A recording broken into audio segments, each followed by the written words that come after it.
युद्ध की आशंका के बीच यूक्रेन के राष्ट्रपति ने अपने नागरिकों को संबोधित किया। उन्होंने जनता से अपील की कि वो घबराए नहीं। साथ ही उन्होंने लोगों से 16 फरवरी को एकता दिवस के तौर पर मनाने को कहा।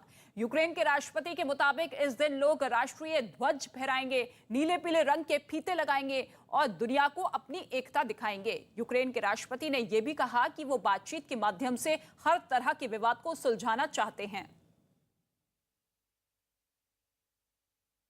З нами системно ведуть війну на всіх фронтах. На військовому збільшують контингент навколо наших кордонів. На дипломатичному намагаються позбавити нас права самостійно визначати зовнішньополітичний курс. विश्व युद्ध की आशंका के बीच यूक्रेन के राष्ट्रपति ने 16 फरवरी को एकता दिवस के तौर पर मनाने को कहा है। तो एकता दिवस के तौर पर मनाने को कहा है यूक्रेन के राष्ट्रपति की तरफ से। यूक्रेन पर हमले की तैयारी रूस कर चुका है। आशंका लगातार अमेरिका और अब यूक्रेन की तरफ से जताई गई है कि 16 फरवरी यानी कि अगले 24 घंटे बेहद अहम होने वाले हैं। रूस हमला कर सकता है आसमान के जरिए और ऐसे में 16 फरवरी पर खतरे को देखते हुए यूक्रेन के राष्ट्रपति अपने लोगों को संबोधित करते हुए ये कहते हुए नजर आए कि देखिए 16 फरवरी को एकता दिवस के रूप में हम मनाएंगे, हमें एकता दिखानी है। और ऐसे में अब जो जंग का माहौल बनता हुआ पिछले कई दिनों से लगातार दिखाई दे रहा था, उसको देखते हुए अमेरिका, रूस और यूक्रेन पूरी तरीके से मुस्तैद है।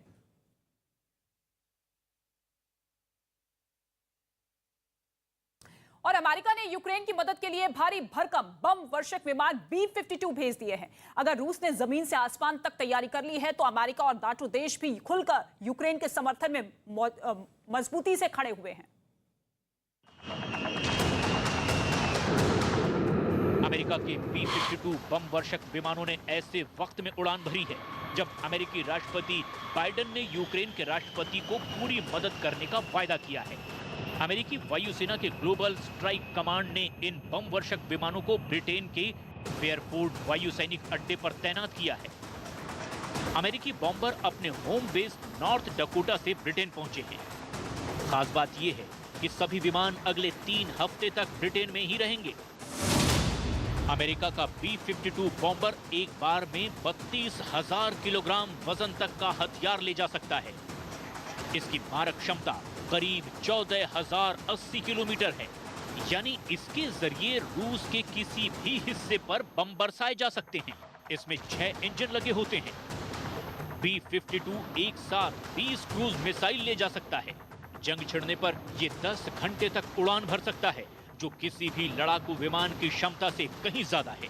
रूस और अमेरिका अपने सैन्य शक्ति का प्रदर्शन कर रहे हैं, क्योंकि एक दूसरे को दिखाना चाहते हैं कि दोनों की सैन्य शक्ति काफी मजबूत है और अमेरिका किसी भी तरीके से रूस के ऊपर हावी नहीं हो सकता है। यह रूस साबित करना चाहता है।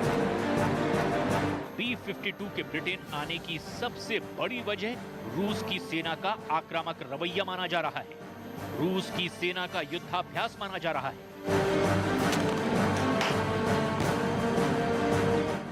क्योंकि रूस की सेना यूक्रेन से लगने वाली सीमा पर युद्धाभ्यास तो कर ही रही है, काला सागर और अज़ोव सागर में भी उसके युद्धपोत जंग की तैयारियों में लगे हैं। समंदर से लेकर आसमान तक रूस की सेना युद्धाभ्यास करके खुद को जंग के लिए तैयार कर रही है। बेलारूस में रूस की सेना के भीषण युद्धाभ्यास को भी दुनिया पुतिन के ऑपरेशन यूक्रेन के प्लान का हिस्सा मान रही है, जहां रूस के 30,000 से भी ज्यादा सैनिक जंग लड़ने की प्रैक्टिस कर रहे हैं। रूस के तोप बारूद बरसा रहे हैं। पुतिन की सेना के टैंक आग उगल रहे हैं। रूस की सेना धड़ल्ले से मिसाइल लॉन्चर का इस्तेमाल कर रही है। तो आसमान में रूस के महाबली Su-35 लड़ाकू विमान गरज रहे हैं। रूस का ब्रह्मास्त्र S-400 भी बेलारूस में मोर्चा संभाल चुका है। बेलारूस में चल रहे इस युद्धाभ्यास को नाटो ने शीत युद्ध के बाद अब तक का सबसे बड़ा अभ्यास करार दिया है। तो वहीं अमेरिका के प्रेसिडेंट बाइडेन को पुतिन से बातचीत करने पर मजबूर कर दिया।